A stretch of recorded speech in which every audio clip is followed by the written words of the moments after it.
Hello, Rough Gutters. Adam Stanchek, Thursday movie review. Back at my house.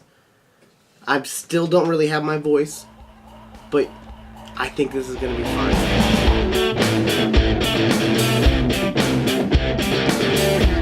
This week I'm going to be reviewing the movie Waking Life.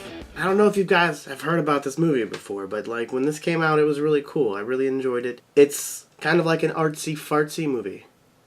But I don't want that to like make you want to avoid watching this movie. Okay, so the surface. I'm going to try to organize my reviews a little bit more. The surface, the first impressions, the first thing that you see about this movie. It was made in 2001. It was directed by a guy named Richard Linklater, which I don't really know the dude. I think of him as the guy who directed Waking Life, but he's also the guy who directed Scanner Darkly, and he did Dazed and Confused, and he did some other movies. So maybe you've heard of him, but like for me, he's the Waking Life guy. The other things that you'll notice right away about this movie is that it's animated, but it's not animated in like a traditional sense of an animated movie. It's done through rotoscoping, where they filmed the whole thing with actual cameras, and then they went and they had artists trace over everything in the entire film. That gives it a really cool effect.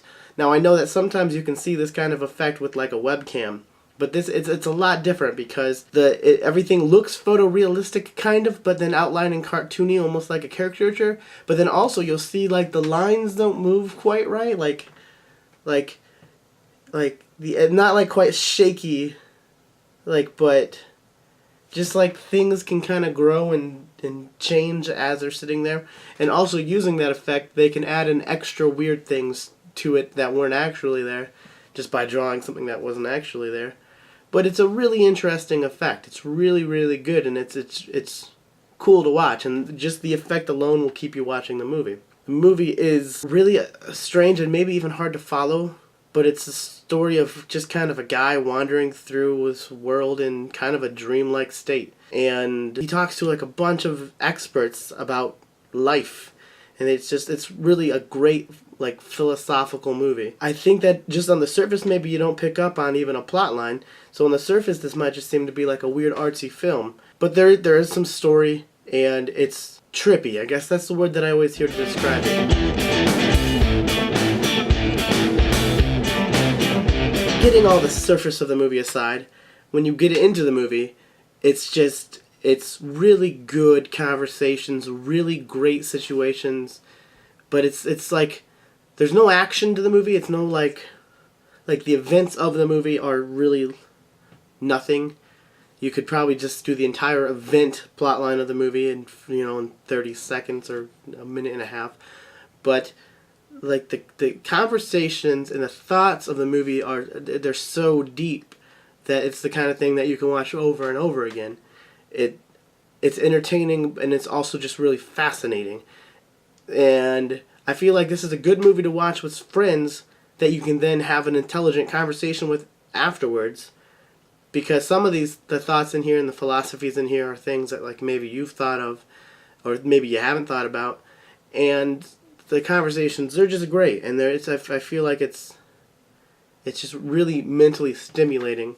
I know sometimes people recommend an artsy film, like an art film, and it's like the imagery and stuff is done, and you're like, that's just done to be weird. You're holding a camera weird. You're just doing something to be weird.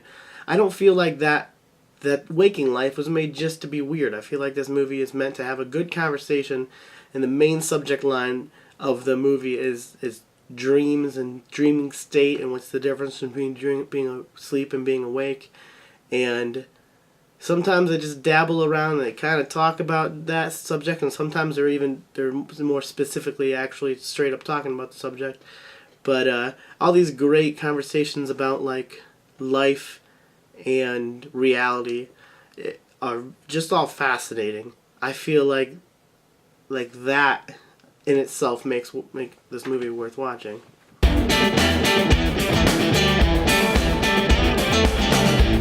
So what I get out of this movie is I get, like I've been saying, I get a movie that is thought-provoking, and it's something bit more than just something that's on the outside that you can just watch and not pay attention to. It's something more that, like, if I'm looking to watch a movie that's deep and meaningful, this is a great one to watch.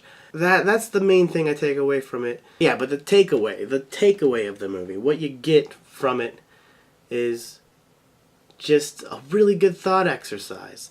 So if you want to be just like entertained, maybe not this, but if you want to be entertained through using your brain and through just kind of, it's like almost like a college lecture, but like through movie form, but also like in philosophy. And if you want to kind of be entertained through just making your brain go through some crazy stuff, this is probably a great movie for you to watch.